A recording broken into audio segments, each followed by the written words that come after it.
And Megan, if you'd call roll, please. Senator Carroll, Senator Neal, Senator Nunn, Senator Reed, Here. Senator Thomas, Here. Senator Wheeler, Representative Blanton, Representative Burke, Here. Representative Lockett, Here. Representative Riley, Here. Representative Smith, Here. Representative Stevenson, Here. Representative Williams, Here.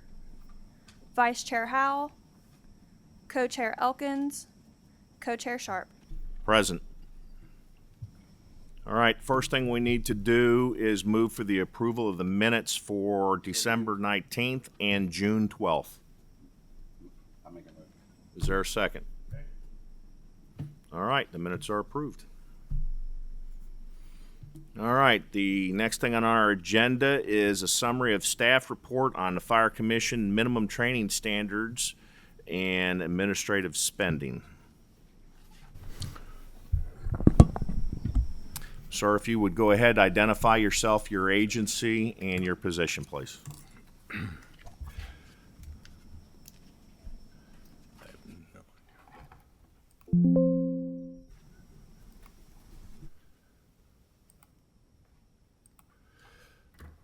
All right. Good afternoon. I'm Chris Hall, an analyst for this committee, and today I'll be providing a brief overview of the findings we presented at last month's meeting regarding the Kentucky Fire Commission. Specifically, staff looked into the Commission's minimum training standards, including how they're used and whether they align with national standards.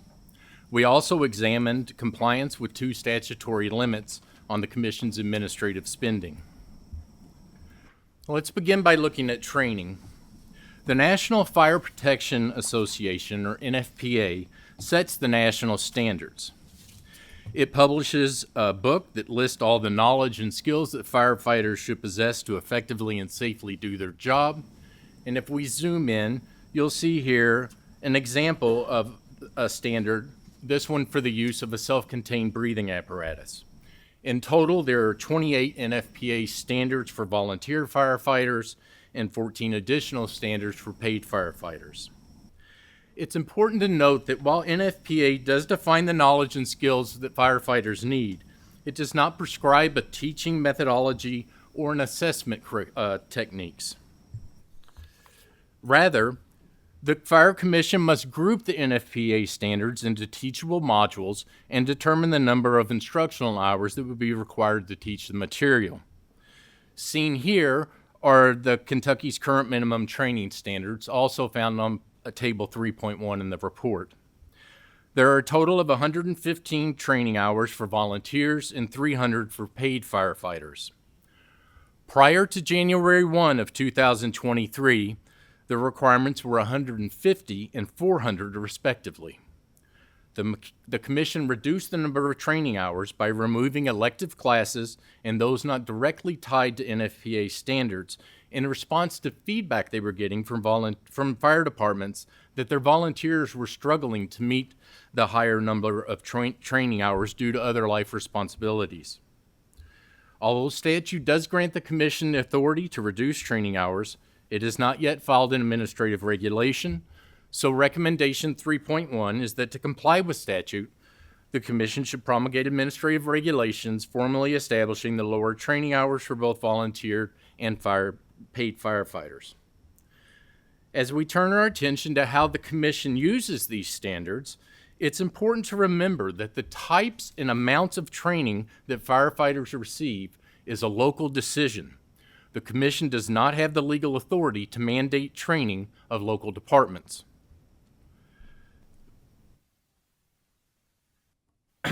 So the Commission standards represent its expert opinions of the minimum training that would be needed for a firefighter to successfully pass the testing required for an IFSAC certification. As the accrediting body for the Commission, the International Fire Service Accreditation Congress requires the Commission remain compliant with NFPA. Failure to do so could result in withdrawal of their accreditation. Firefighters seeking an IFSAC certification must pass a written exam and demonstrate 100% proficiency on hands-on skills testing. While IFSAC does not require a formal training curriculum, candidates' readiness must be verified by their chief signature. When candidates do decide to test for a certification, the hands-on skills testing and the instructors assess their ability to complete the required task using a standardized form that lists the corresponding NFPA standard being tested at each station. Staff compared the standards tested during IFSAC certification with all applicable NFPA standards for both volunteered and paid firefighters and found that the Commission certification program is fully aligned with NFPA. However, given that the Commission lacks the legal authority to mandate that training curriculum or to require local firefighters be certified, its training standards also serve as eligibility requirements for many of the Commission's programs and funding. This slide illustrates the range of programs available to departments as they improve compliance. While all departments can access programs, access some programs, eligibility for other programs increase as more firefighters complete their training. Turning now to our review of the finances, the Commission's funding from fiscal year 2020 to 2024 originated from two sources. Annually, approximately $1.9 million came from the general fund appropriations, which primarily supports the Commission's training branch. The second revenue source was generated from a 1.8% surcharge on certain insurance premiums. The Finance Cabinet distributes these funds once collected between the Kentucky Law Enforcement Foundation Program Fund and the Firefighter Foundation Program Fund based on need. Our analysis focused specifically on the Firefighter Fund, which received between $44 million and nearly $58 million during the study period. Specifically, staff looked at two statutory restrictions governing the use of Firefighter Fund dollars for reimbursing the Kentucky Community and Technical College for administrative expenses, to which the Commission is administratively attached. The first thing we looked at is that KRS 95A.240 stipulates that the Commission's annual expenditures to reimburse KCTCS for administrative expenses cannot exceed 5% of the total allotment from the Firefighter Fund. Our analysis confirmed that the Commission is compliant with this restriction. For example, in 2024, the Commission's total funding allotment was $78.7 million, which sets that 5% limit at $2.9 million. As you can see here, the Commission only spent $2.1 million, remaining within the 5% limit. The second statutory restriction we looked at is nested within that initial 5%.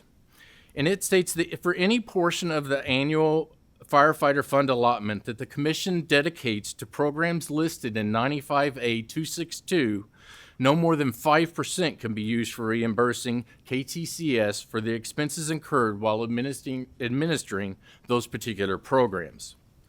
Staff were not able to confirm compliance for two reasons. First, the Finance Cabinet,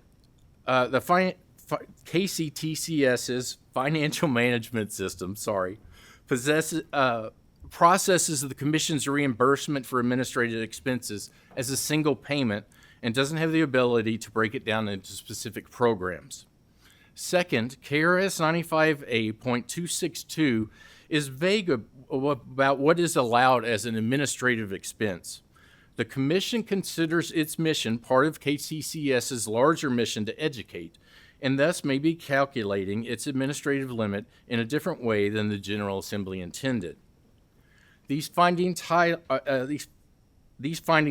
areas where legislative clarity and operational improvements are needed to ensure proper oversights of the fund. A matter for legislative consideration 4.A is that the General Assembly may wish to consider defining what is to be included as administrative cost reimbursements to KCTCS in statute. Recommendation 4.1 is that the Commission should work with KCTCS to remedy the inability to separate the administrative cost of programs listed in 95A 262 in order to demonstrate compliance with statute. That finishes my summary of our findings, and I welcome any questions you might have. Thank you, sir. Is there any questions? Okay, Senator Wheeler. Thank you, Mr. Chairman. So as far as reimbursement to KCTCS, does it usually equal out to 5% of the funds every year, or how close does it get to that actual 5%?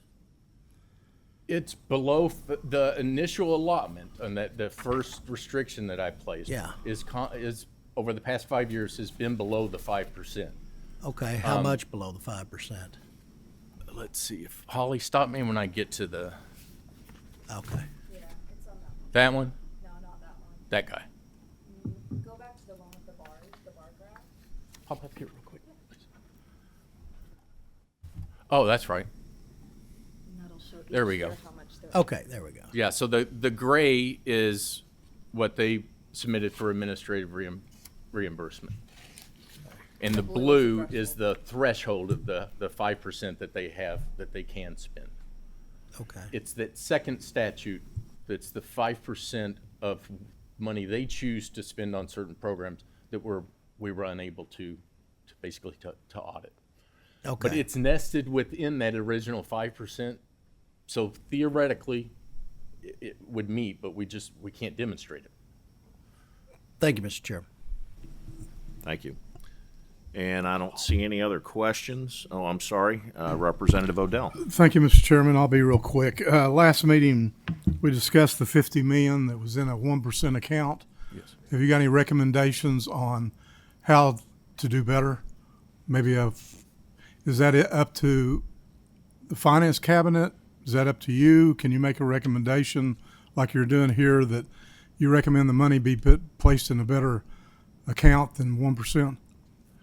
That's not my call, and that specifically was outside of scope. We looked into where that money is, where it's being invested, and I I'm believe. trying to recollect the testimony. Am I right on the 1%? Are you talking about the rollover? Yes. Money? 50 million, maybe? Let's see. Where's that rollover? Are you referencing the investment income? Yes. I'll let you flip the extra slide. It stayed pretty much the same every year, around 50 million. And they said it was in an account and said it was in a 1% account. Oh, I don't know if it's in these slides. Yeah, go ahead. So we did look into the investment income. And it's included in there's a thing included in your folder that discusses Yeah. the fund that's invested in. And there was, correct, there is it has what the Finance Cabinet is investing the money in, that there is a sheet, a one-pager in your folder. I don't know that the slide is included in this presentation. It was in the presentation last month. But as far as the investment income, we did look into that, and the Finance Cabinet, it's managed by the Office of Financial Management, the investment income, and under the guidance of the State Investment Commission. Okay. So they are the ones who control the investments, what is going into it. They have a board that approves that, and there are also statutes and regulations corresponding with how they invest. But in terms of whether we had anything to recommend No. as part of this report, that was outside the scopes. Yes. It gave me another opportunity to bring this up. And Mr. Chairman, if possible, I'd like for the staff to maybe inquire on how that is done and maybe how we can look into doing better than 1% on their money. I believe it's maybe Representative Matt could tell us what the average today is, but I know it's a lot more than 1%. But that's what caught my attention in the last meeting anyway. I believe it would be worth looking into as far as that investment, because a 4 or 5%, at least a 4% difference would mean a lot to this program. And I'm giving them more funds to be able to get out to our police and to our firefighters. So I understood I'll that. leave it at that. Thank you, Mr. Chairman. Sounds good. All right, do we have any other questions? All right, I believe we need to take a vote to accept this report. So Megan, if you would, please. Senator Carroll. Senator Neal. Senator Nunn. Senator Reed. Senator Thomas. Senator Wheeler. Representative Blanton. Representative Burke. Aye. Representative Lockett. Representative Riley. Representative Smith. Representative Stevenson. Representative Williams. Vice Chair Howell. Co-Chair Elkins. Co-Chair Sharp. Aye. All right. Mr. Chairman, Senator Carroll's an aye also, please.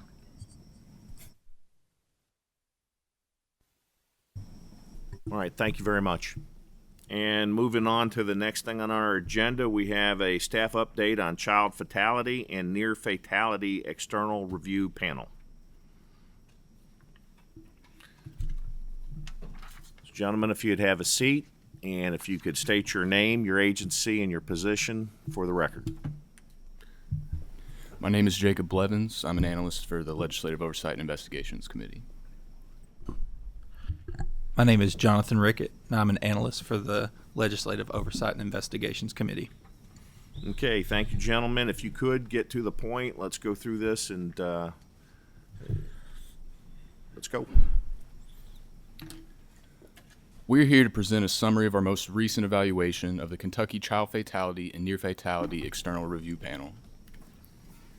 The panel was created by executive order in 2012 and codified the following year with the passage of House Bill 290. Per statute, the panel is required to conduct comprehensive reviews of child fatalities and near fatalities reported to the Cabinet for Health and Family Services and that are suspected to be the result of neglect or abuse. The panel documents its case reviews in an annual report which includes findings based on those reviews along with recommendations for system and process improvements. Statute requires our committee to conduct annual evaluations of the panel's operations, procedures, and recommendations. This year's evaluation focuses on 4 areas: the panel's implementation of recommendations from last year's LOIC evaluation, the panel's compliance with statute and the development of its findings and recommendations, the panel's progress in developing its new case management system, and the panel's operations and procedures. This year's evaluation has 4 finding areas and 2 recommendations. At its July 2024 meeting, LOIC adopted 3 recommendations related to agency notification of the panel's recommendations and the development of its written procedures. In our first finding area, we focused on the panel's implementation of the recommendations over the past year. Overall, we found that the panel took action on 2 of the 3 recommendations from last year's evaluation. Our first recommendation from last year's report was related to the panel's process for notifying agencies of recommendations made in its annual reports. Statute requires agencies to respond within 90 days of receiving recommendations from the panel. The requirement has been in place for the panel's last 3 reports. LOIC staff found that improvements could be made to the panel's agency notification system to increase agency response rates and statutory compliance. For example, because notification letters were mailed physically, the panel did not know when notifications were received by each agency. Without that information, the panel could not be certain of the date by which the 90-day deadline fell for each recipient agency. For this reason, we recommended that the panel uses service such as certified mail or adopt policies to determine the precise 90-day response deadline by which agencies are required to respond to panel recommendations. In the years since our last report, panel staff have updated their notification letter to clearly delineate the 90-day response deadline by which a response from the receiving agency is required. Each notification letter mailed to agencies on January 31st, 2025 clearly states, "Please respond by close of business Monday, May 5th, 2025. It also provides a mailing address and an email address. The new notification letter can be found in Figure 3.C in the report.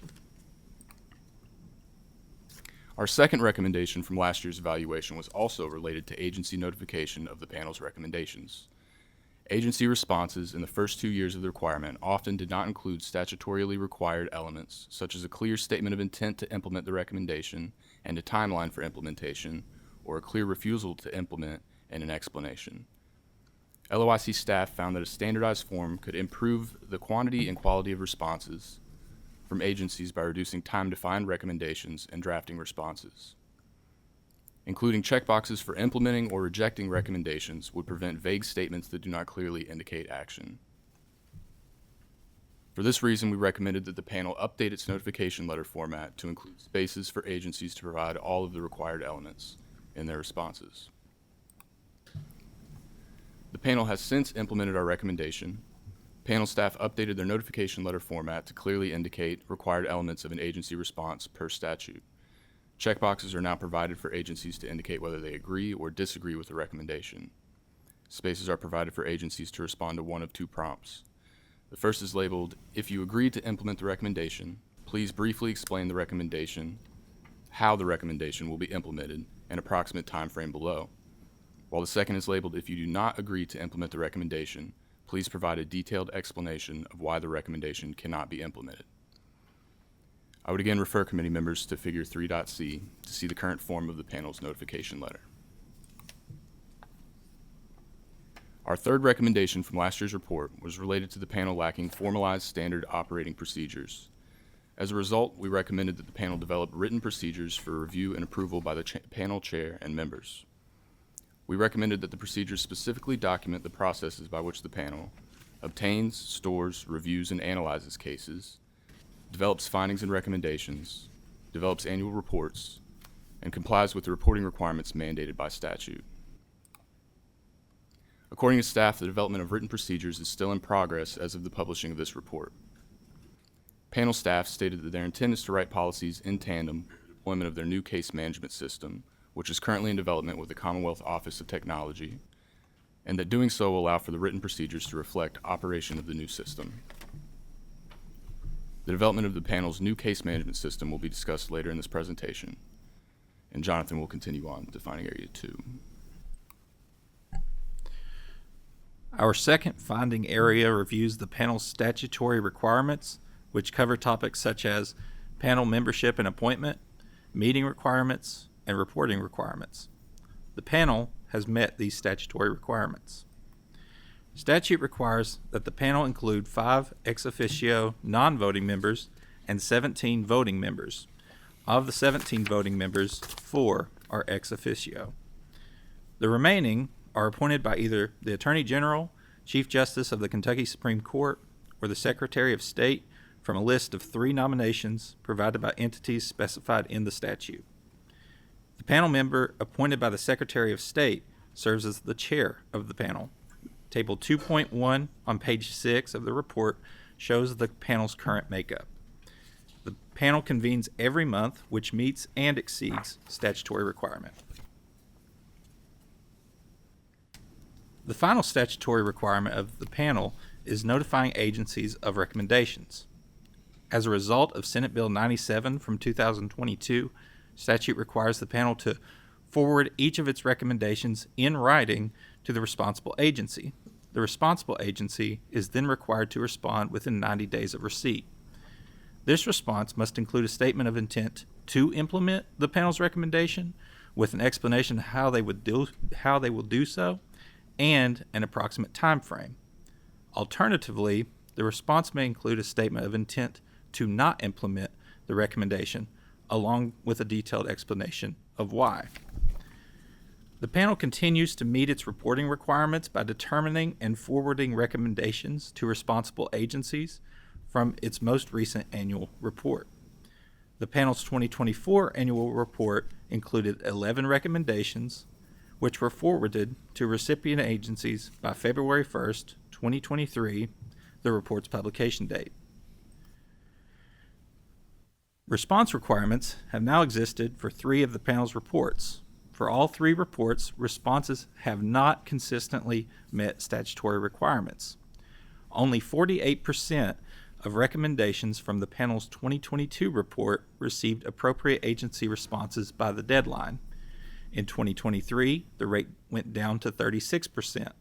the response rate improved to 82% in 2024. Another agency, the Kentucky Hospital Association, responded after the deadline. Many of the 2024 responses did not meet every single element as required by statute mentioned in the previous slide. Of the 9 recommendations that received responses by the deadline, only 3 received complete responses that included every element. Table 3.1 on page 23 of the report provides a more detailed overview of agency responses. Finding Area 3 relates to the panel's development of a new case management system to replace its current software.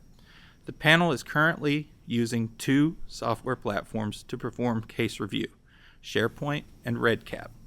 SharePoint provides a secure location for storing case files where they can be accessed by panel members and analysts for review. REDCap, the second platform, is used by DCBS and panel staff for entering case information to provide to the panel prior to meetings and to record panel determinations after the meetings. Over the past year, the panel has been working with the Commonwealth Office of Technology to develop a new single platform case management system that will be able to perform both functions currently provided by SharePoint and REDCap.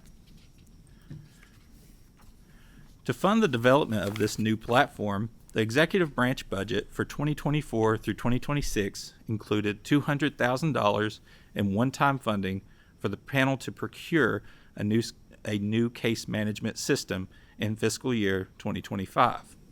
When we met with panel staff, they expressed concern that the language in the budget bill specified that funds allocated for the purchase of a new case management system would lapse to the Budget Reserve Trust Fund account if not expended in fiscal year 2025.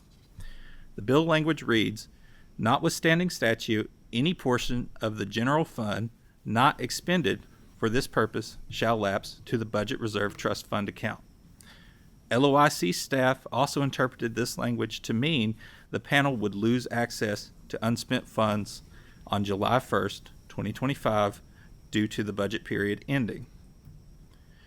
Due to concern that funds may lapse, LOIC staff interviewed budget staff with the Justice and Public Safety Cabinet to determine whether the panel could continue with the case management system update in fiscal year 2026 without losing funding. Budget staff indicated that unused funds would be available after the end of the fiscal year through a capital funds budget account. LOIC staff relayed this information to panel staff and provided the following recommendation.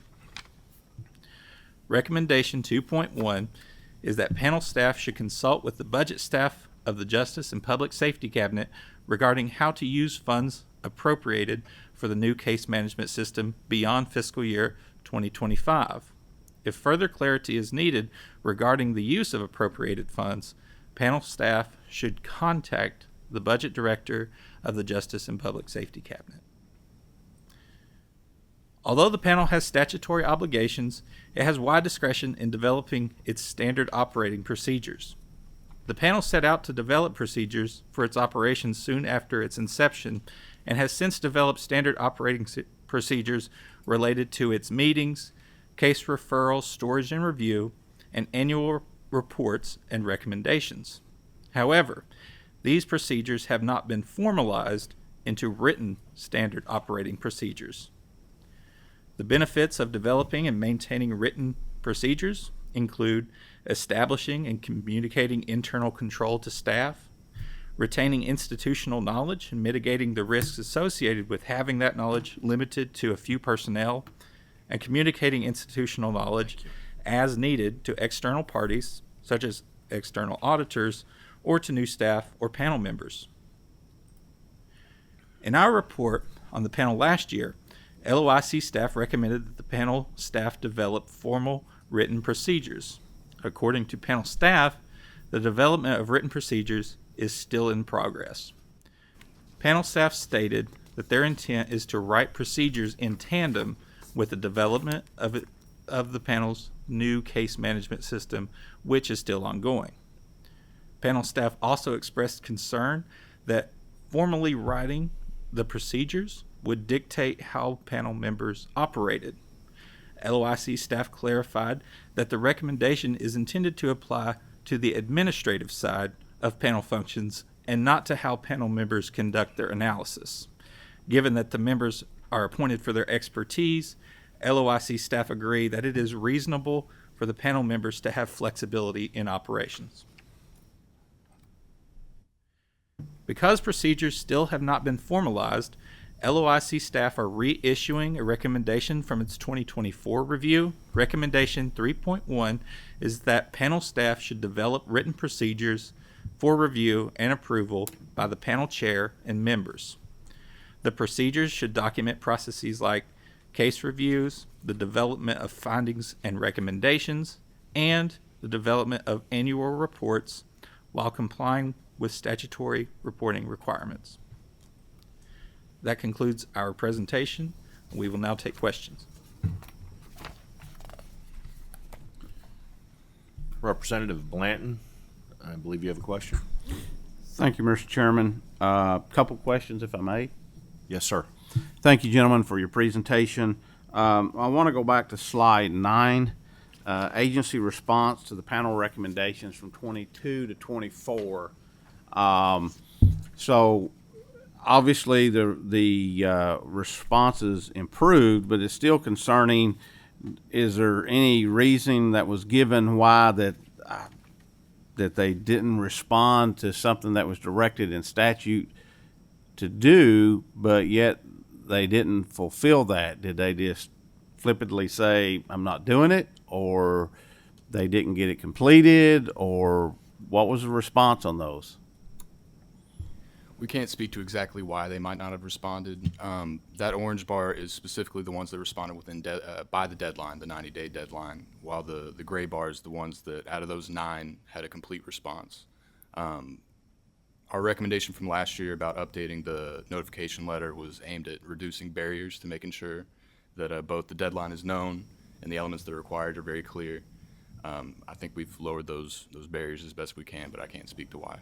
Thank you. And my second question, dealing with these and in this statute, is there any penalties for not complying with the statute? No, sir. Perhaps we need to look at that. Thank you. Thank you, Representative Blanton.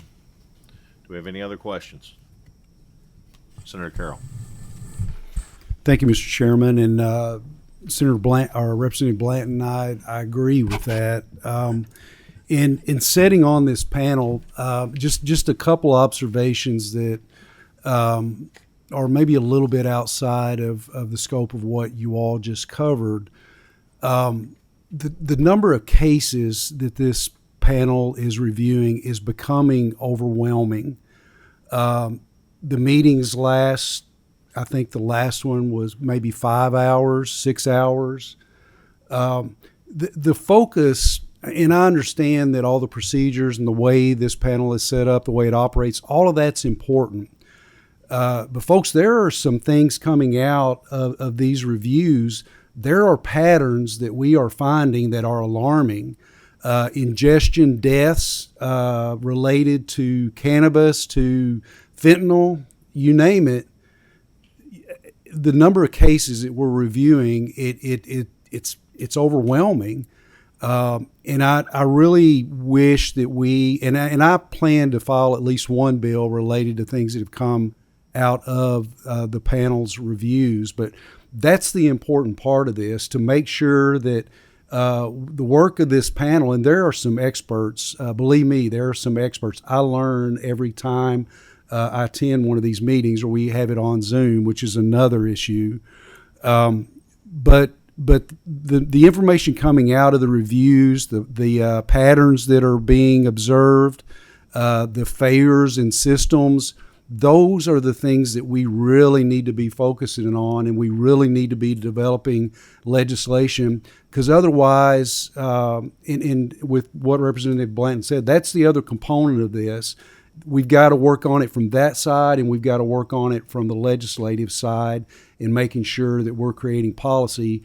But those who are responsible for the actions during these investigations, whether it be social services, law enforcement, coroner's office, whatever, they need to be held accountable to respond to the concerns that this panel had. This is not just some people that just sat around and talk. There's a lot of work that goes into reviewing each one of those cases, and the staff that does that, they do an outstanding job. And everyone should take a chance to sit in on one of those meetings. It will open your eyes to some significant problems in this state. And the most troubling part of it is so many cases that we review. You can say without question that shouldn't have happened. We had opportunities to prevent that as a state, and we didn't. And so those are the things that I see from the panel. The technology part of it, getting into that system just to review the cases, is just absolutely ridiculous. There are probably 4 pages of directions just to be able to get your account back open. And I have tried for weeks, and every time I sit down to do it, I don't have the time to finish it up, and I walk away from it. That's another issue on the technology side that we're facing, just to be able to access all of the cases to review them before you have the meetings. We're also doing a lot of meetings on Zoom. That's not effective. And I'll sit down, and then I get called to do something else. I don't have 6 hours to sit in front of a computer to do that, and we need to find a better way to address, to be able to thoroughly review the cases. There are so many of them, and sitting down at one time and expect that large of a group who are all professionals to take that much time out of their day, I think is unreasonable. So I think there are some deeper issues other than what we've talked about today with the panel, because that we need to address. That panel is meaningful, and again, there are some amazing experts on there, and there are a lot of things we can learn from the work of that panel to focus on policy to make things better. And that's the whole reason this was set up, was to make sure that happens. And so I feel like, just from experience, that's where we need to focus on making some changes. And Steve Shannon may have some comments on that, supporting or against, but that's what I notice each time that we have. And I feel frustrated that I'm not contributing enough, because I can't get into the system to see the cases and be prepared before we get there. And I don't have all the time to sit 5 hours, 6 hours to listen to all these on a Zoom.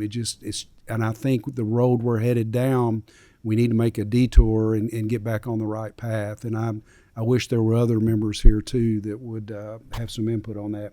And I'll stop there. Thank you, Mr. Chairman. Thank you, Senator. I do have a question concerning the new case management system. Is this SharePoint and RedCap, are those commercial systems? Are they commercially purchased? I believe so, yes, sir. Okay, so is it my understanding then that the Commonwealth Office of Technology is going to write their own program? I don't know the extent to which I know they're not purchasing it in a package like you would with SharePoint, yes. But the panel staff might be able to explain more about how that works for you. Okay, thank you. And seeing no other questions, we're going to have to take a vote on to accept this report. Megan, if you would, please. Senator Carroll. Aye. Senator Neal. Senator Nunn. Senator Reed. Senator Thomas. Senator Wheeler. Representative Blanton. Representative Burke. Aye. Representative Lockett. Representative Riley. Yes. Representative Smith. Explain real quick, Mr. Chairman. I'm voting aye because of Senator Carroll. He understands this. This is all new to me, but I trust his judgment on it, so I vote aye. Representative Stevenson. Representative Williams. Vice Chair Howell. Aye. Co-Chair Elkins. Co-Chair Sharp. Aye. And we will accept the report. And let's move on then to the next item on the agenda, and the Child Fatality and Near Fatality External Review Panel representatives. If you would please come and have a seat at the desk.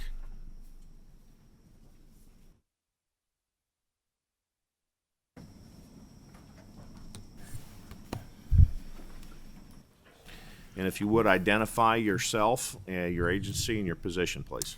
Alicia Mahoney, Executive Advisor, Justice Cabinet.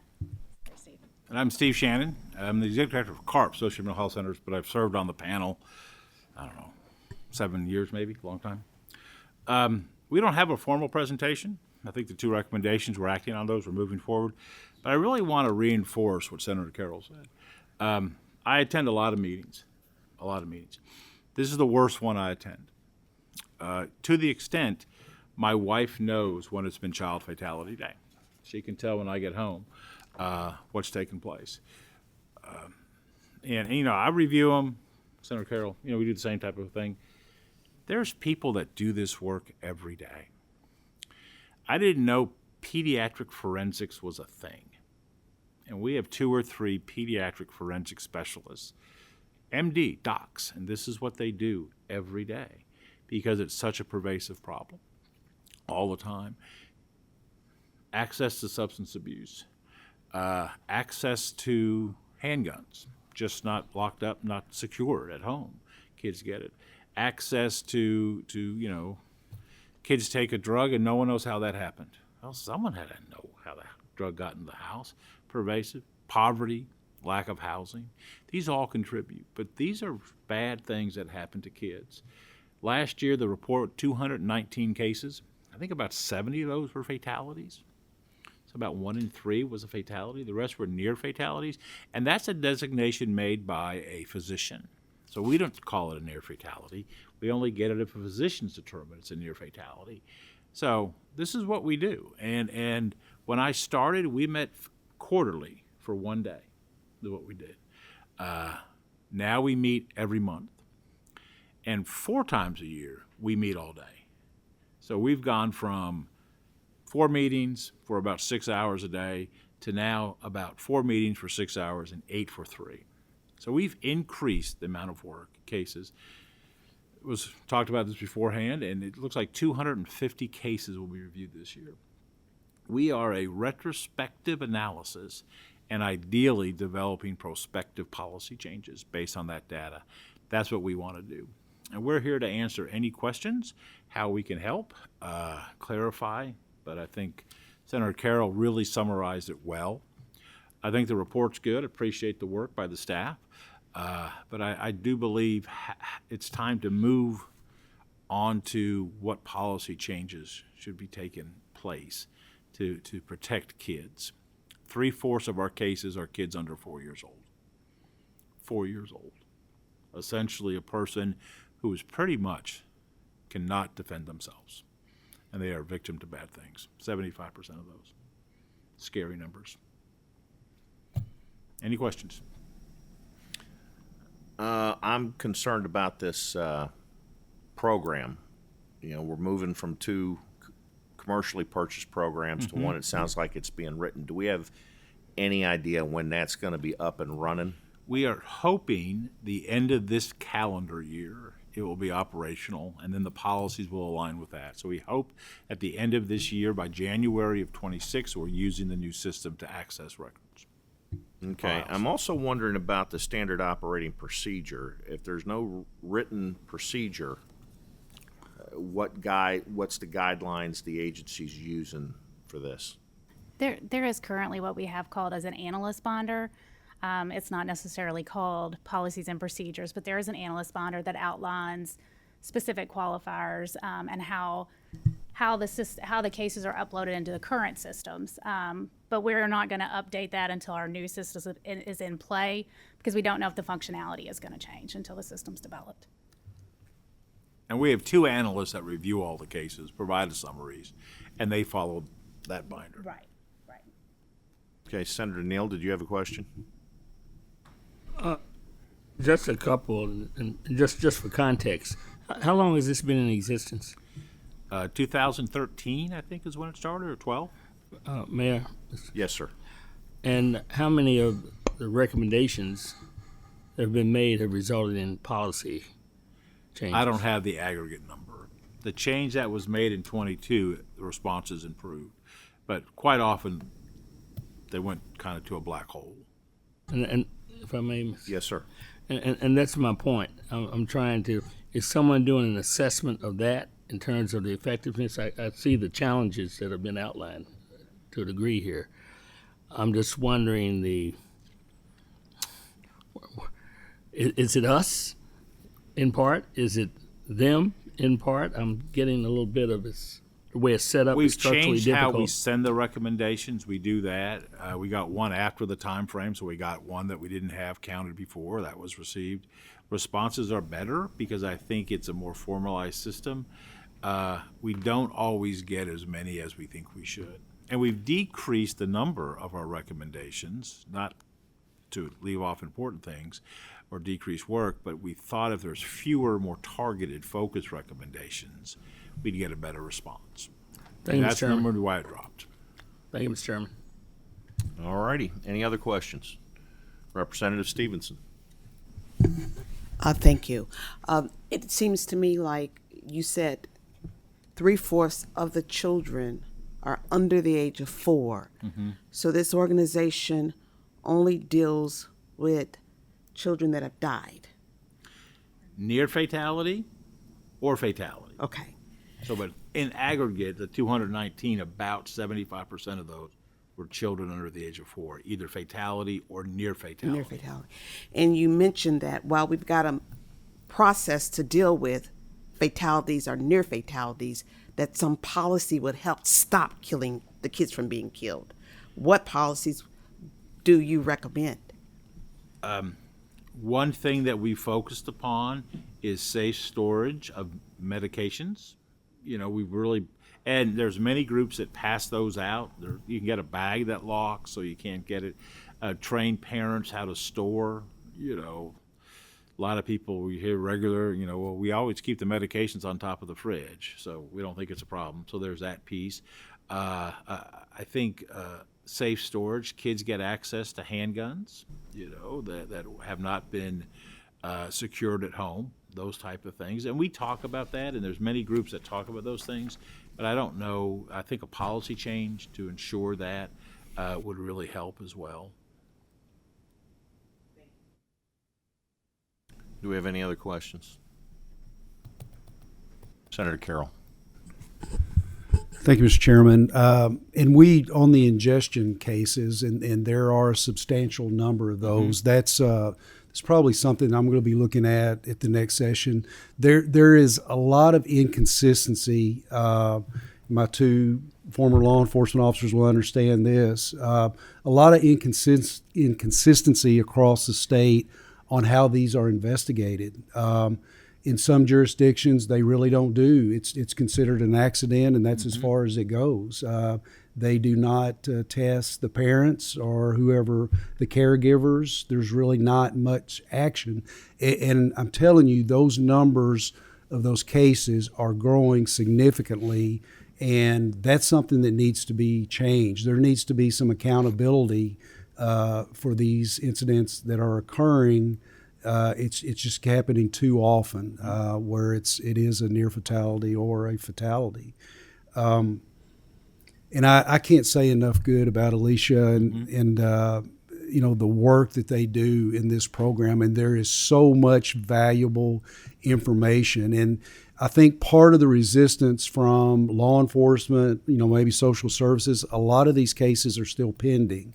And, you know, I can remember as an investigator, I didn't want anybody to know details about my case. And so I think that may be part of the reason. And I think there are agencies at times they don't take it seriously. I don't think they understand really what the purpose of the group is. And for it to be really be taken seriously and to be meaningful, are we going to have to put some teeth into it? I think we probably are. I think Representative Blanton's correct that, I mean, you don't want to do that or, you know, put some teeth in it to share the information. And I think we mentioned this maybe in the last meeting about the possibility of having some of these officers, detectives, whoever come and speak to the group as we're reviewing the case. But so maybe some different interactions, more direct interactions to review the cases. But there are a lot of these cases that there are things identified that should have been done differently, and so there needs to make it meaningful. And as a detective, I would love for somebody to review my cases after the fact, and especially this group with the expertise that they have, and tell me what I could have done better. And I think that aspect of it really needs to be a strong component for it to be meaningful on that end of it. But for that to happen, they have to take it seriously, and there has to be a willingness to cooperate and to work with the group. This can't just be a formality, and I think in a lot of areas of the state it is a formality, and I think people kind of protecting their turf and don't want others asking questions about it, and that's not the purpose of this group is to be of value and to help save lives of our kids. So those are some of the observations that I have made through that, but I can't say enough good about the work they put in, and at my experience and the things that they come up with, they're spot on. Our reviewers are excellent, and the discussions that we have from the medical side of it, from a psychological side of it, there's just so much to be learned from what's going on within this group, and we need to utilize it, and the agencies throughout the state need to utilize it. Deputy Commissioner Dennis, Lisa? Commissioner Dennis, I'm sorry. She's there. She participates very heavily, and she is very open and honest about her discussions, and when her folks do something wrong, she reports on what they're doing to improve. So I have to give them kudos that they do make efforts within her departments to within DCBS to learn from the things that are happening, things that are discussed, to make her folks better. Yeah. So I could talk about this all day, and Steve is right. It breaks your heart to see what's going on in our state, and to hear about the things that could be prevented. And we've got to utilize this information in a more meaningful way. Thank you, Mr. Chairman. Thank you, Senator. I've said it before, the DCBS frontline social worker, in my opinion, is the toughest job in state government. They're going into really bad situations. And do we have any other questions? Thank you very much for your presentation. And moving on to the next agenda item, we've got the status on the Kentucky Statewide Emergency Responder Voice Systems from KSP, and then the Finance Cabinet is also here, so maybe if you can both come up and take the desk at the same time. We'll try and kill two birds with one stone.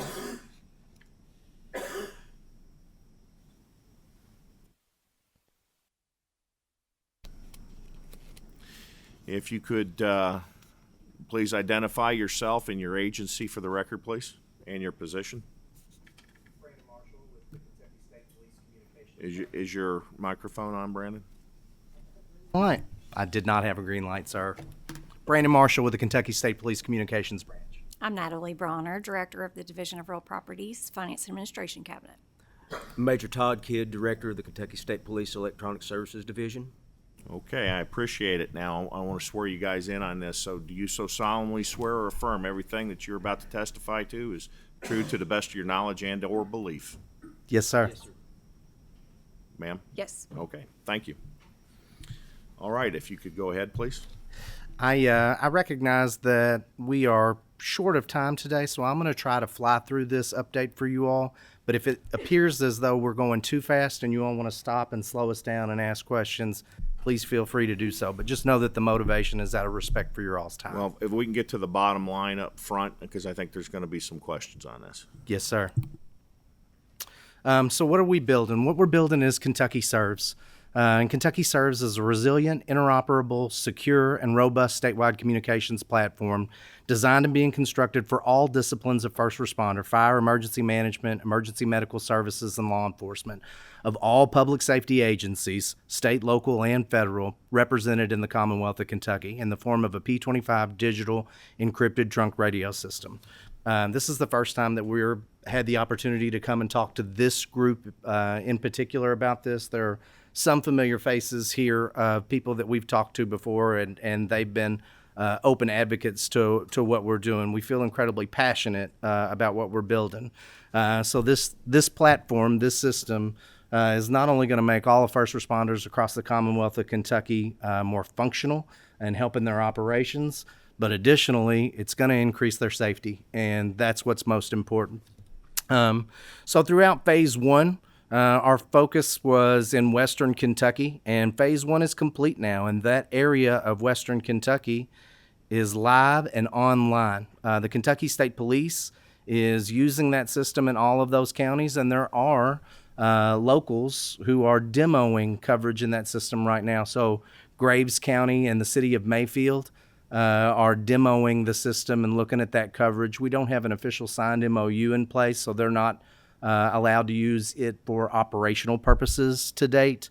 They're just checking how the system works and where it works, and does it look like that what we built is going to work for them. And we've gotten a lot of positive feedback from them, so we're pretty excited about that. Phase 2 is still ongoing. And it's ongoing because the scope of work, as you can see by these map dots, is much larger. So every one of those map dots is a piece of infrastructure that falls within this system in the form of what's most likely a vertical radio tower or a communications tower.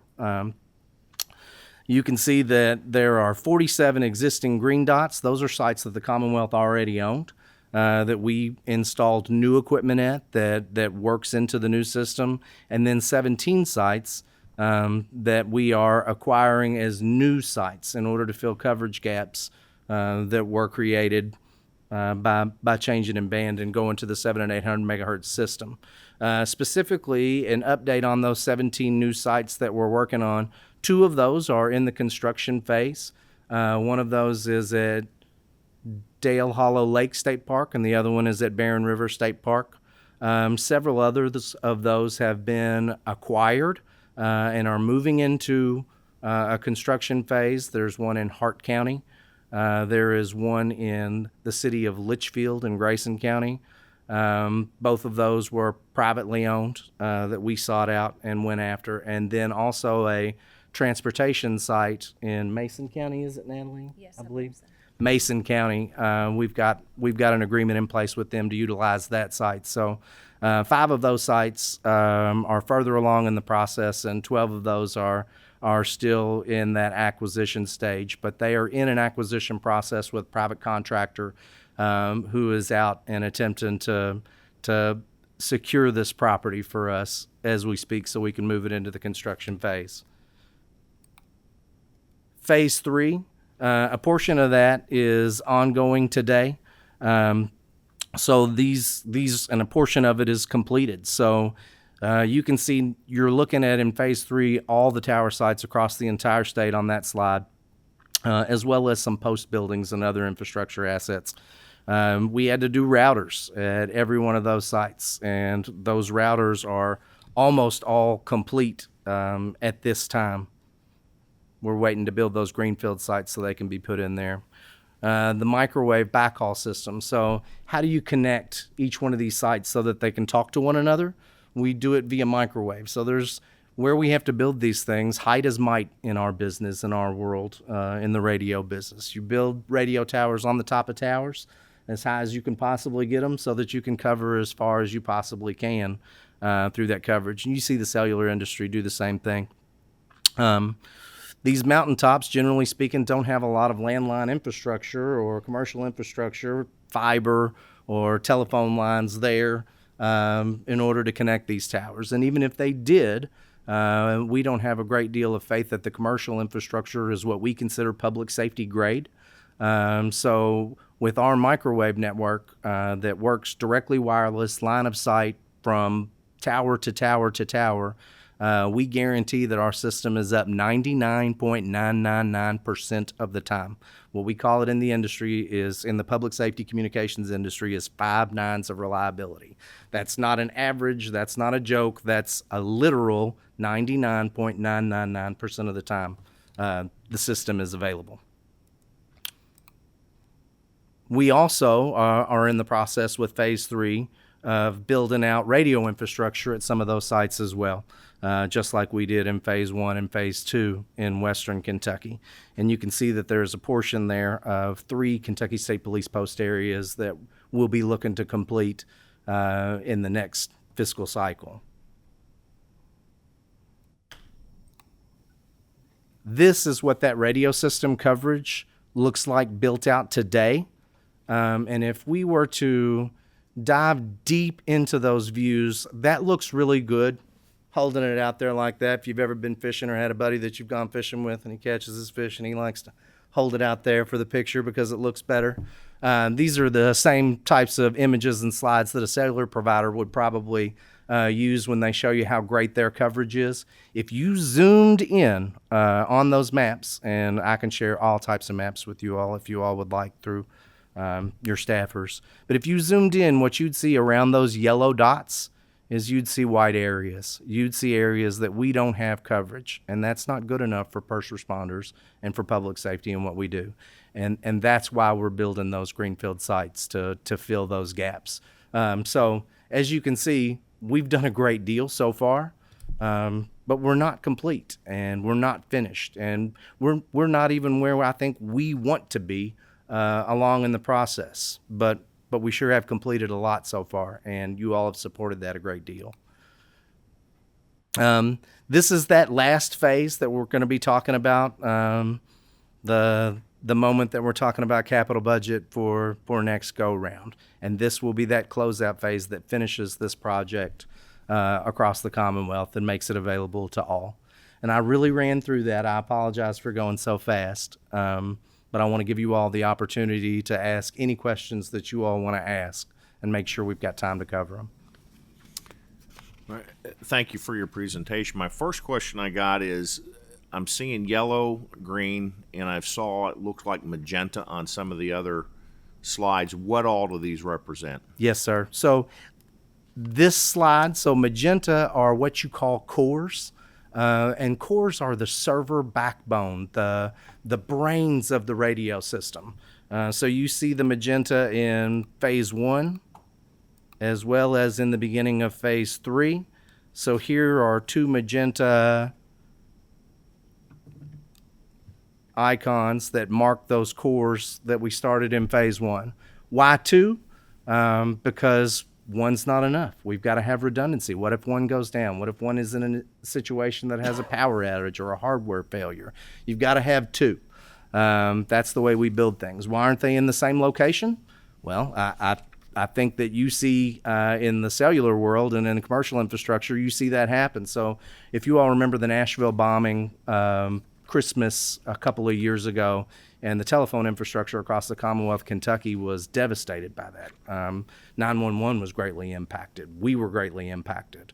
The reason that occurred and that outage was as pronounced as it was because they had 2 separate cores for their system side by side in the same basement of the same building in Nashville. We don't build things that way. We build things with what we call geo-redundancy. So that's why you see those 2 cores separate. By the time you get to a certain number of sites in your system, and we've got that number, you have to have an additional core. And if you want to have redundancy with that core, then you end up with 4. And that's where we are, sir. And that's why those 4 are magenta. The green and the yellow and the blue. Green sites are existing sites. Now in phase 1, that's not completely accurate. So they're all green, but 4 of those were not existing, but they are completed now. 4 of those were site additions. They were greenfield sites that we added, completed. They're brand new to us. Can you define greenfield?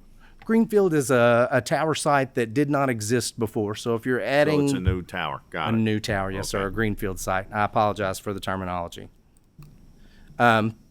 In phase 2, your tan or yellow are those new sites or your greenfield sites.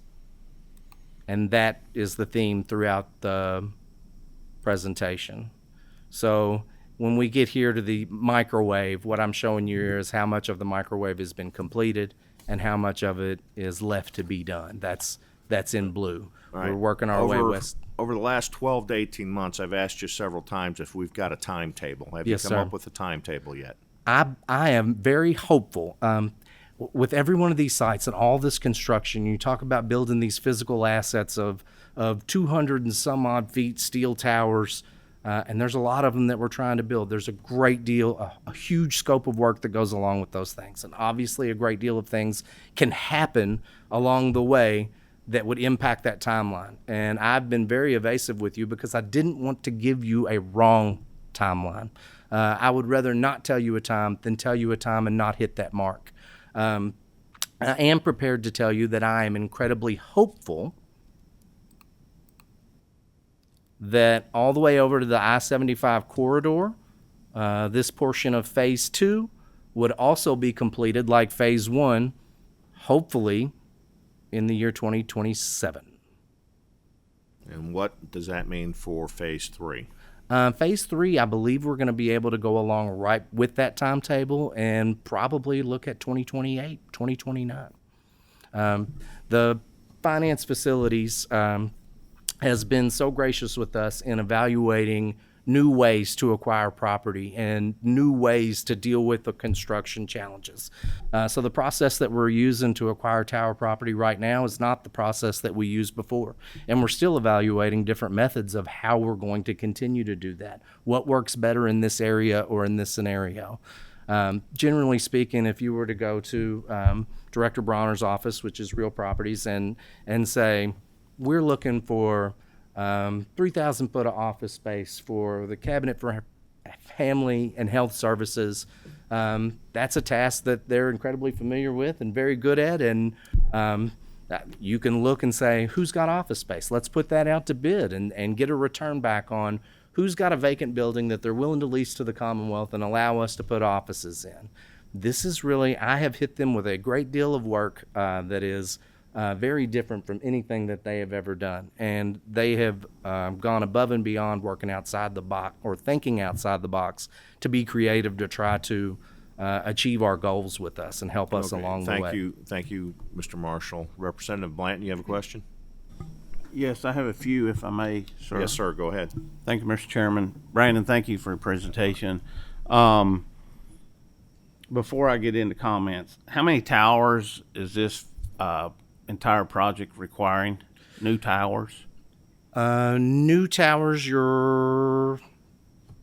I can total that up for you real fast because I don't want to give you any. Maybe let me say this. I'm thinking, if I remember right, it was 80-some towers. Does that sound about right? Yes, sir, that's about right. You don't have to be specific. So how many of those towers are built today? There are 4 that are complete and 2 that are in process. Okay. And we funded this like several budgets back, right? So the towers, we're talking about emergency response equipment, and I understand KSP. I know the currents that they're using all too well. We need updating. I have one, I want to know what the holdup is. Why are we several years out? We're talking 2 more years for Phase 2, 3 to 4 more years for the final phase. I mean, this thing's going to take a decade or longer to have done. What's the holdup? I think that our site acquisition and site construction, we've had struggles there, and we've been very open about that and honest about that.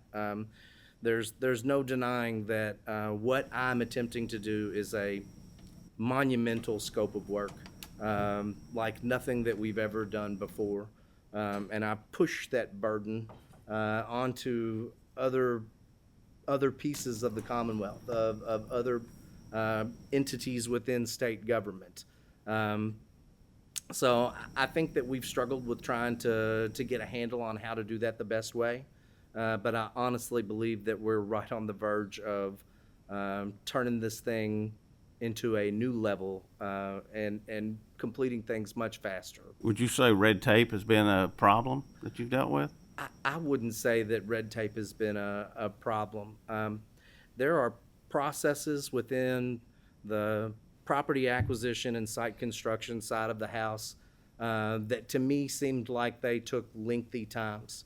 And early on in this project, I would fuss and I would stomp my feet, and Ms. Bronner will tell you that we're not getting this done fast enough and we're not doing these things. But later, things that happened that in that checks and balances processes that they have us go through, they also have saved us millions of dollars in doing things the wrong way, as well as protected us from countless millions of dollars of liability moving into the future, with making sure that we do all the title searches and making sure that we have proper surveys on file. And so I would not say that red tape has been an issue. Has there been red tape? Major Blanton, obviously there's always red tape within government. But I honestly believe that we are working as hard as we can to make this happen as fast as we can. And I feel like that we've got the cooperation of not just all within the administration and other agencies within the Commonwealth of Kentucky, but with this body as well. And Brandon, I would never question that you were not doing everything you could, and Yes, you sir. want to do it as quickly as possible. Would never ever question that. And I know KSP, and I know how we do business, and we get business done. But sometimes we run into outside things that prevent that. So I'm not questioning that. I'm not at all. But I do have concerns that this thing's moving so slow. So two things. One is that I have a fear with this large investment, and this is a very large investment. Yes, sir. A needed investment. But is the technology going to be outdated by the time we get this up and running, that we're having to do another investment because of all the time that's taken? And the second thing is, have we ever considered on these towers, it's taken so long. I know I've spoken with companies that can come in and build these towers quickly, have them up and running, and lease the places, spots on the towers to KSP at a much cheaper level than the cost of building the towers themselves. That company takes on the responsibility of the cost of building the tower, and KSP just leases the tower.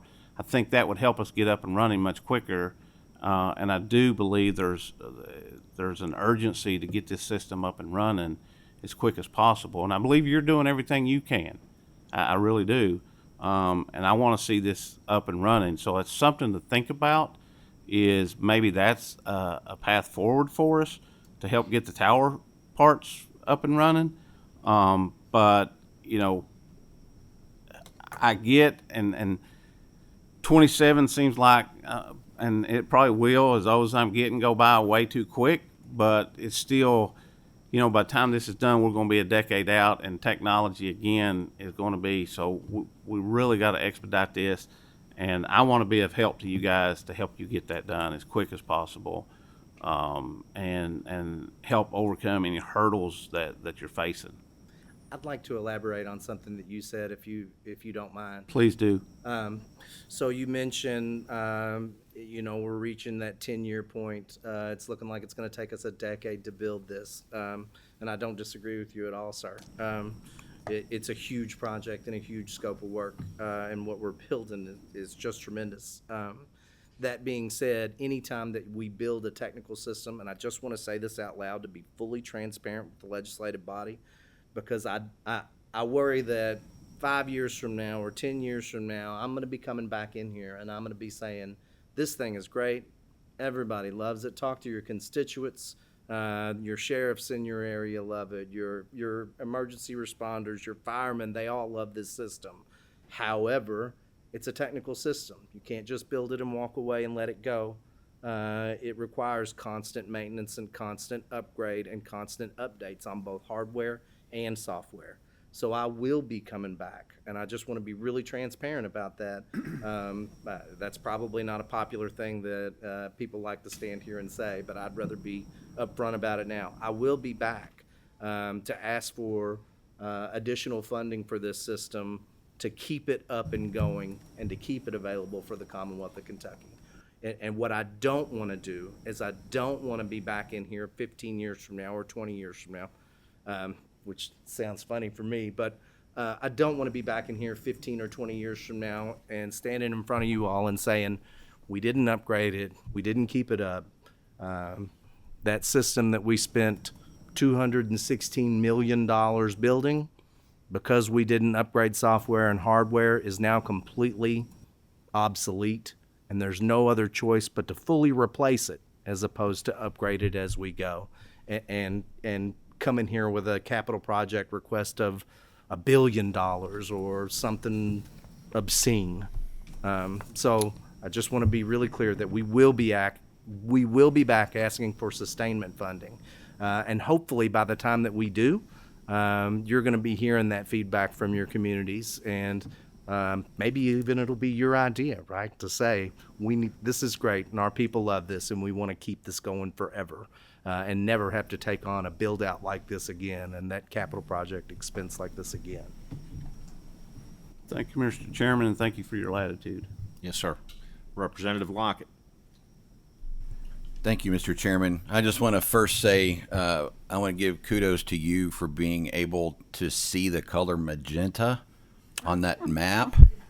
I still don't see it, but kudos to you. The second thing is, and pardon me if this is a very elementary question, because I don't know about this system.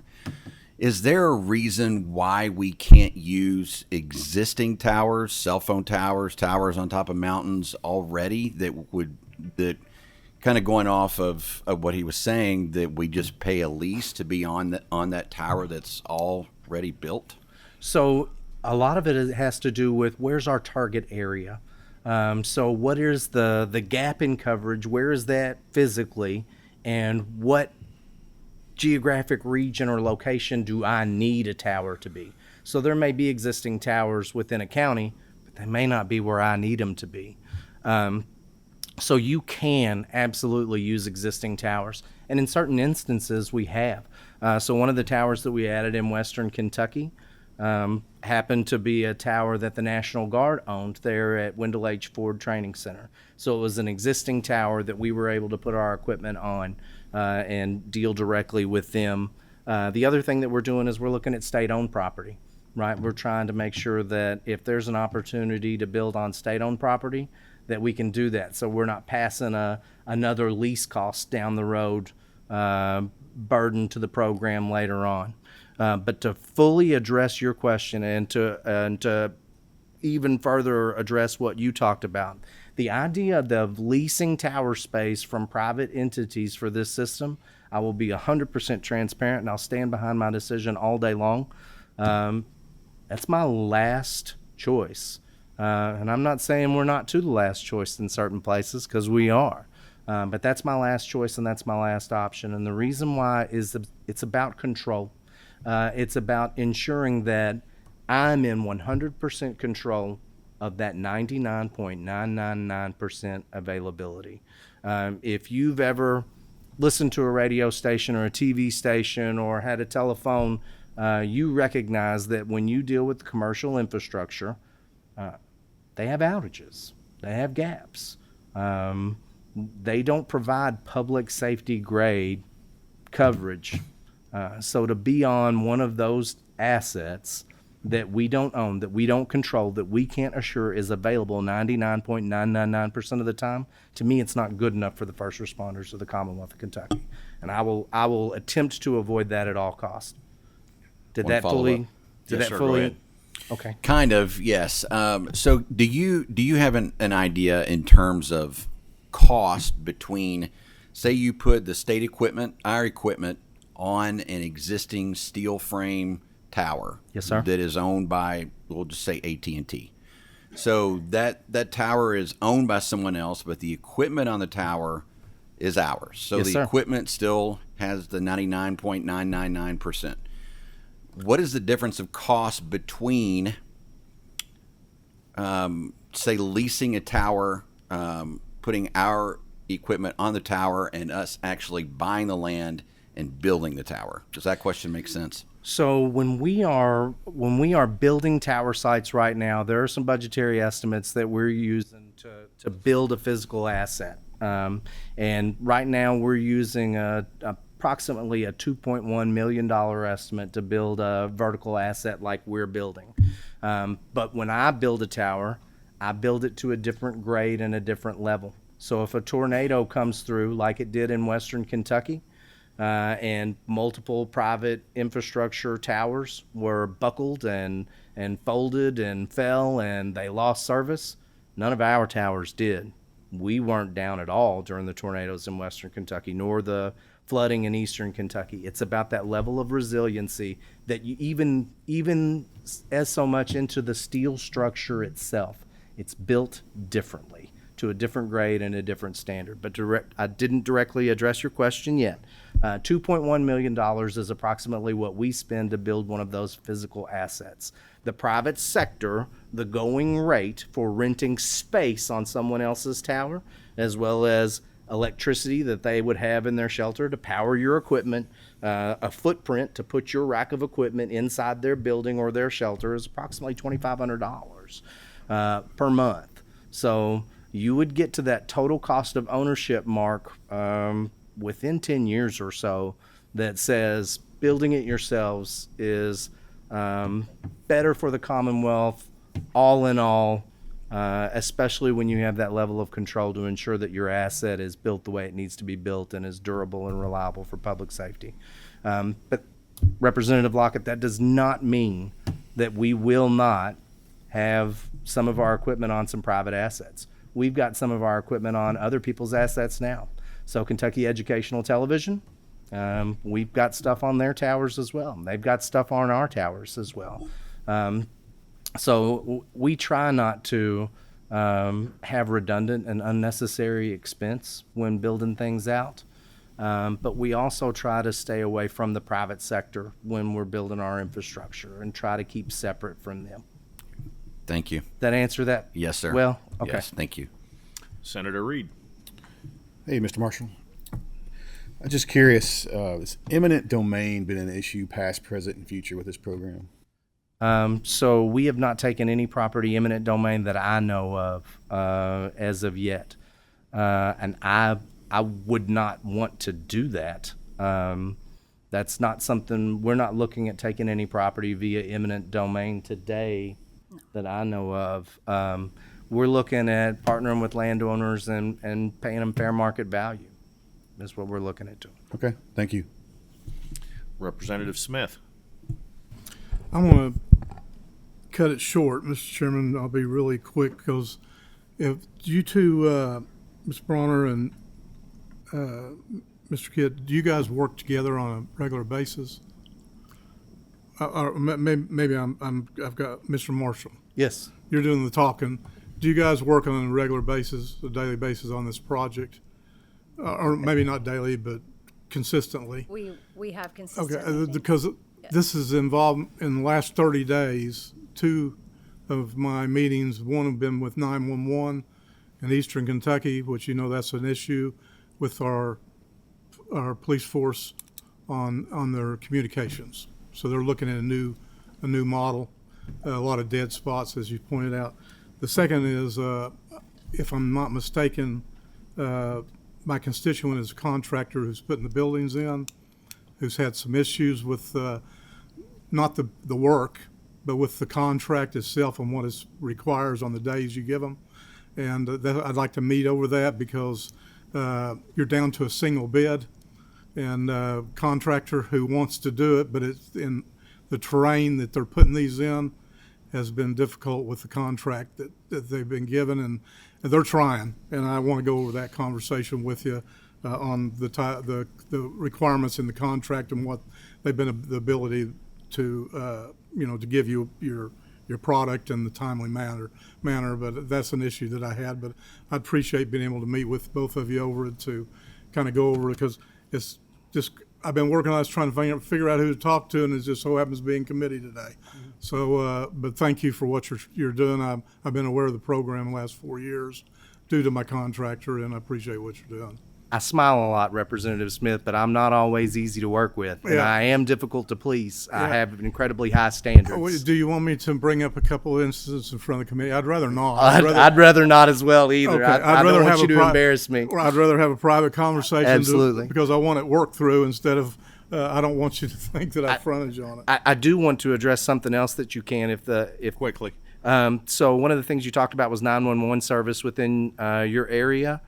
So this microwave system that we're updating, CEWS, Kentucky Emergency Warning Systems, one of the things that this microwave upgrade is going to give us the capability to do later on is it's going to give us the capability to take those 911 calls once we're fully EZNet or fully voice over IP, which you all have already funded as well.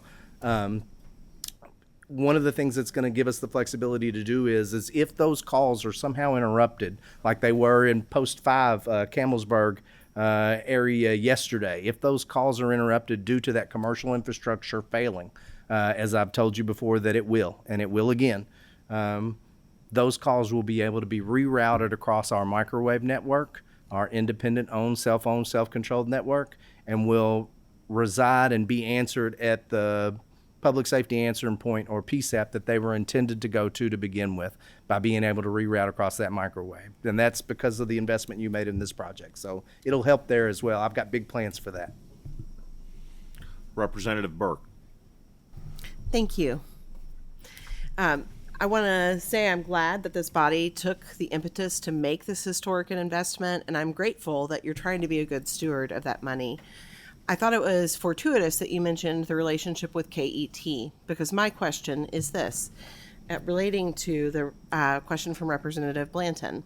Is it possible that we could generate ongoing revenue by leasing our towers, which are great, to other entities, so that when we need to upgrade, we've got some money to do that?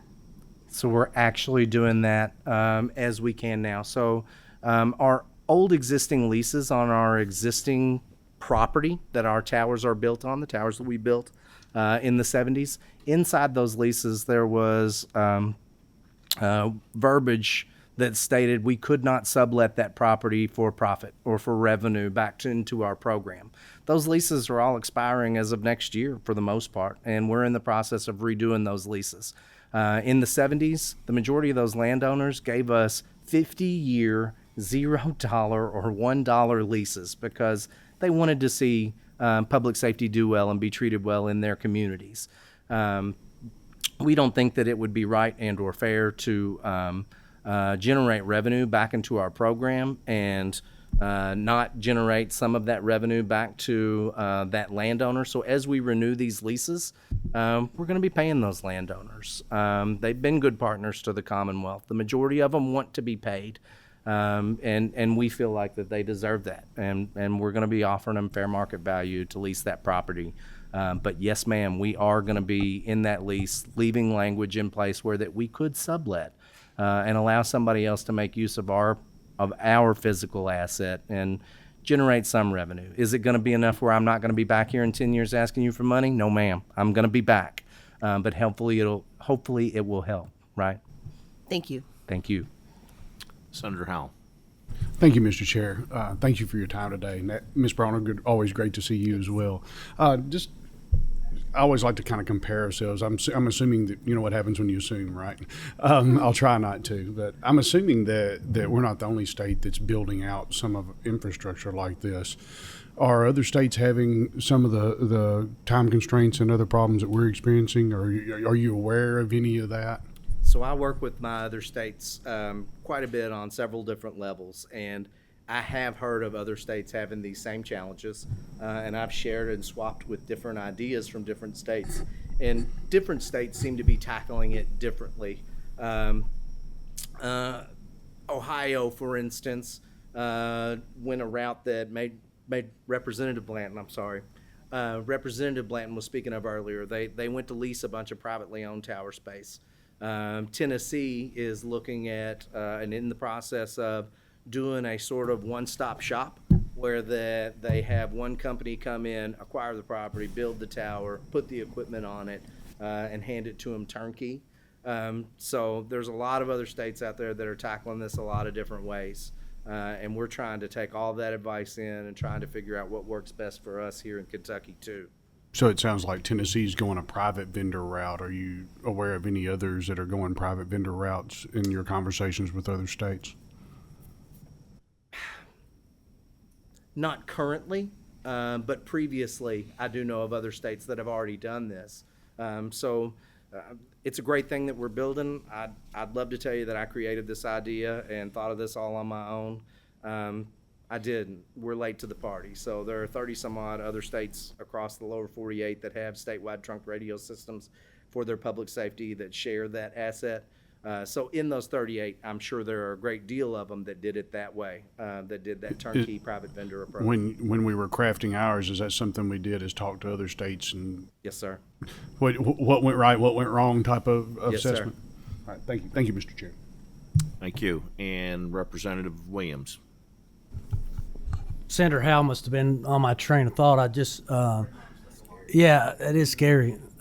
But you know, my question was back exactly kind of what he said. If we're not the isolated state that's doing it ourselves, there's got to be other states doing this. And I know that the private sector can produce things faster than most of the time the state can do it. And you know, when we're just in my head crunching those numbers at $2,500 a month, $30,000 a year, I think that's about 70 years to break even on that tower. We'll be long gone in 70 years, and I'm sure we'll have a new technology to communicate with. So I'd like to, you know, hopefully take a lot of time and not dug in too much. When we get to a point where we're taking 10 years, these folks that are being somebody who use these radio systems, you need it when you need it. And I think we need to get it out as fast as we can, and maybe at some point we make a line in the sand. If you know we're not at this point by this point, we need to look at other things. It's just my suggestion. Yes, sir. Okay, Senator Thomas. Mr. Marshall, I'm not trying to prolong this meeting. I'm sure we all need to get out of here, but something just popped in my mind. Everybody's talking about costs. Have you explored the use of AI with regard to the implementation of this system, and maybe that might impact the cost one way or the other? I'd be interested in hearing your response with regard to that particular issue. So generally speaking, I'll sit at this table and I'll talk about a subject matter that I claim to be an expert in, and I can talk about it for a long period of time and dazzle everybody with my knowledge. And AI is not one of those worlds, sir. I have not attempted to utilize AI in any portion of this. And at 47 years old, I worry that even coming from a technical background that I come from, I worry that I would probably stumble and struggle with attempting to leverage AI. I did attempt to leverage AI for the very first time in trying to draft an MOU that would allow locals to join onto this system. And it was a very interesting afternoon, and I failed miserably at attempting, and I won't say which AI, because I'm sure it's not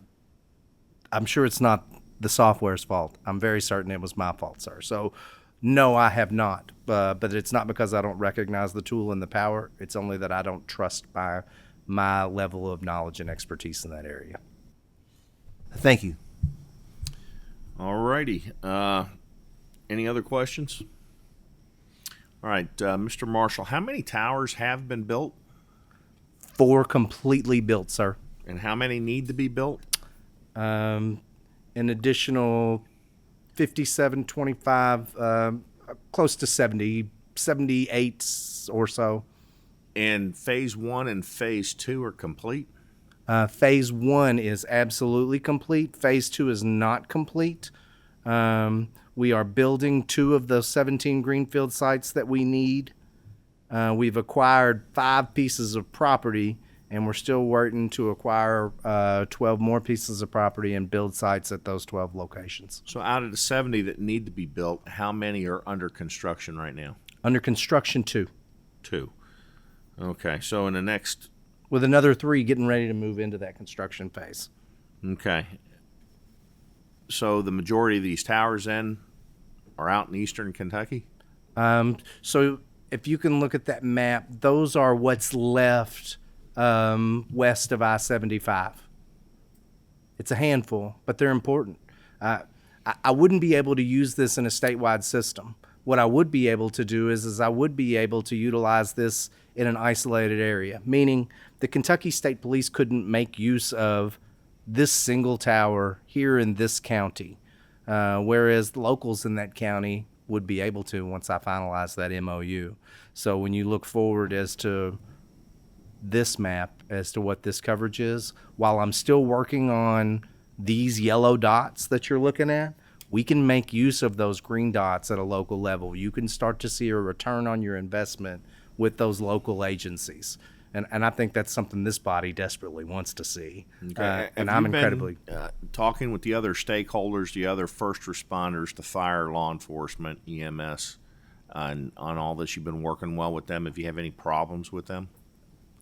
I don't feel like that I've had, anytime that you're working with your peers, there's going to be some type of difference of opinion or a challenge. For the most part, I feel like that there are two sides and no shades of gray. So the feedback that I'm getting from locals right now is we can't wait for this on one side to be built and to become a part of this and not have to worry about the burden of refreshing our infrastructure and going to have to ask fiscal court for a capital project that we hadn't planned on. And the other side is state police. Why are you not using, as Representative Lockett asked me earlier, why aren't you using commercial infrastructure? Well, because I don't trust commercial infrastructure to be there when I need it. Well, there's some locals out there too that say, we don't trust you, KSP. We don't trust that this system is going to meet everything that we need.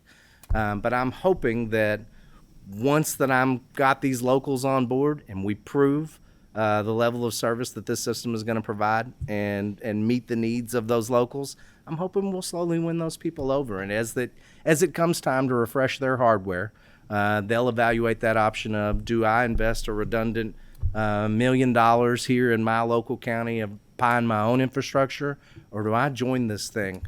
There's plenty of feedback. They'll let me use it for free to evaluate it. So Okay, I'm hoping thank it'll you. go that way. I want to give finance a chance to chime in here and talk about this project. Absolutely. Thank you so much. You know, this has been challenging for us as well. Usually when we're acquiring property for a state agency, the agency comes with a deed and a map and all the information associated with that property. Whereas what KSP is looking for is a dot on a map, a 75 by 75 site at the top of a mountain.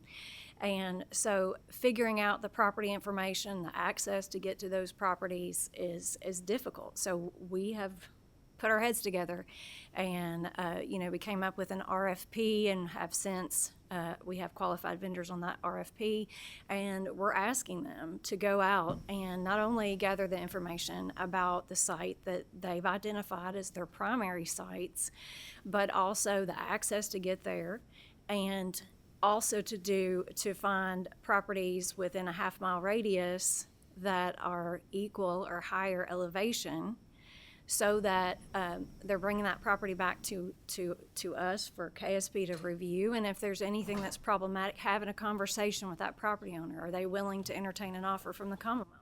We've already seen in some instances that's not the case, but we have the alternate sites. How many properties have been purchased? So under that vendor contract, we have not purchased any properties yet. Those are in process. As Brandon mentioned, there's 10 of those under the vendor contract right now.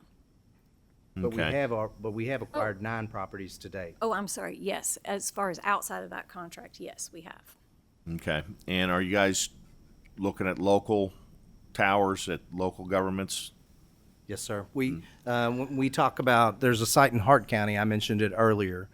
So there was an existing tower that was there, but it was a privately owned tower.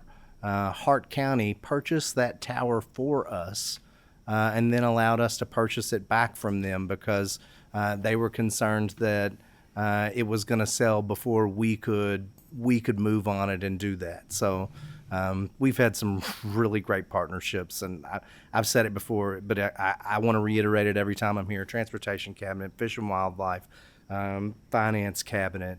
I don't want to leave anybody out. Parks, giving us land. And I appreciate that, and I appreciate you guys being here. I'm looking, we got 70 more towers to be built, and you're saying phase 1 is done and phase 2 is about completed.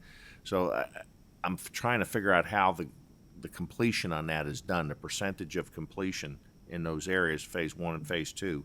So I would like to speak to you afterwards about that. Yes, sir. And we do have one more question from Representative Blanton. Thank you. Sorry to ask again. Ms. Bronner, what's the turnaround time on these? You get it from KSP, what kind of turnaround time?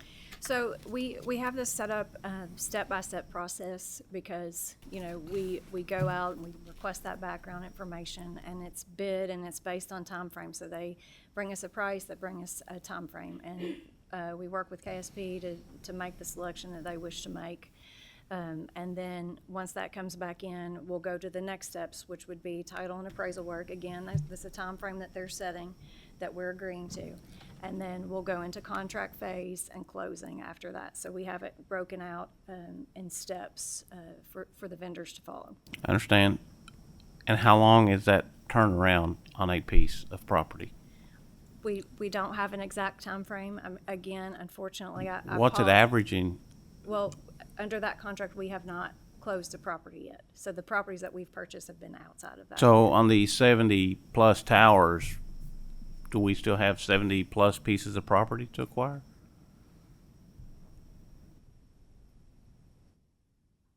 Okay, that's concerning. How does, what county was it, Brandon, you said that you all bought the tower, the site from, that they bought it and you bought it? Hart County. Hart County. How can Hart County go in and do it so quickly, but we can't? Why, and Ms. Bronner, I'm asking you that question with finance. Mm-hmm. Why is it that we have to have so much red tape and hoops to jump through?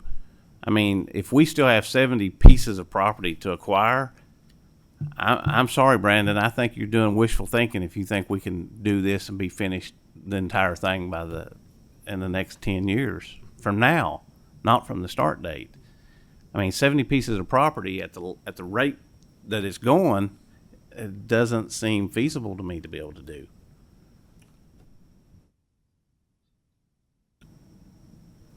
So is it 70? We've got the phase 2. We have Approximately. Yeah.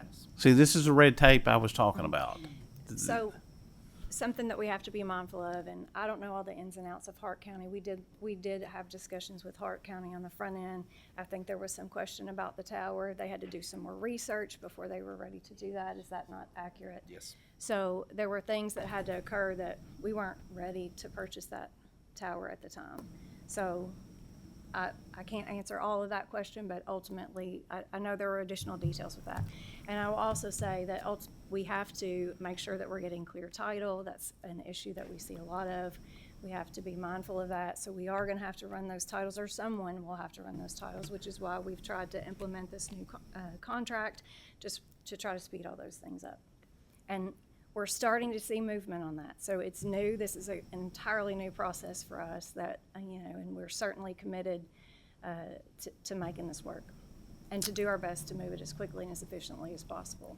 I understand, ma'am. Maybe they can find a way within the guidelines to just say, KSP here, do this, because I know KSP, they're going to get it done, and we would have already had this in place if they would have been the ones calling the shots on it. But we're still running behind, and we got 70 pieces of property, 70 towers to build.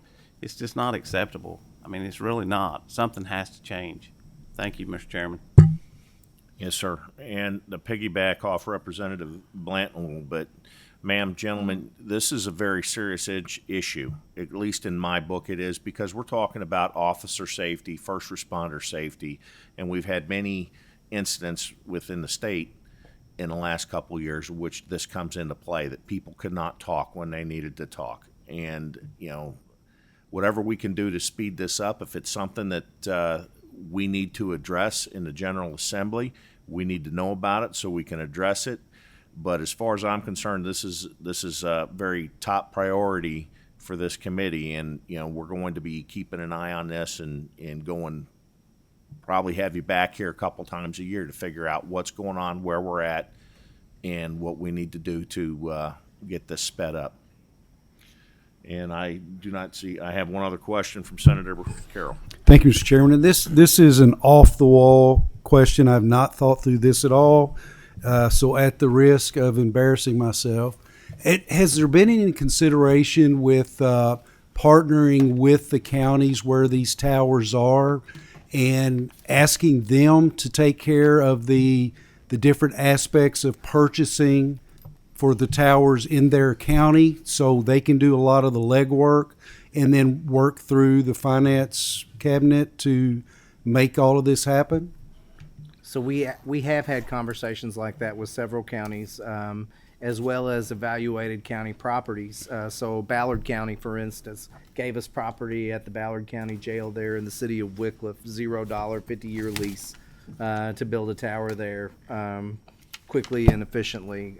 Trigg County Water District, the water company there in Trigg County, did the same thing. They gave us a spot right next to Yeah, and I'm not talking just about county property. I'm talking about private property. Purchasing to let them, yes, let them do the legwork for the state, get the packages together to expedite the process. So I have had some conversations with some counties that have reached out. For instance, Boyd County made that same offer of, is there a spot here that we could potentially obtain for you all, and then you all come back and purchase it from us. And this list of where I want these tower sites is absolutely no secret. You're looking at the map, and I can share those coordinates with anybody who wants to look at them and anybody who wants to help. And we would look at any offer that anybody would be willing to make to help us. Okay, Mr. Marshall, I have one last question here concerning the data that the Oversight investigation staff has asked for. Do we have a status on where that data is at? I believe that we're mostly finished with that, and that the cabinet is reviewing that before it's submitted back to you all. But I believe that's finished. Okay. Well, if we have no other questions, I'm going to move for an adjournment. Do I have a motion? Second? We are adjourned. Yes, sir.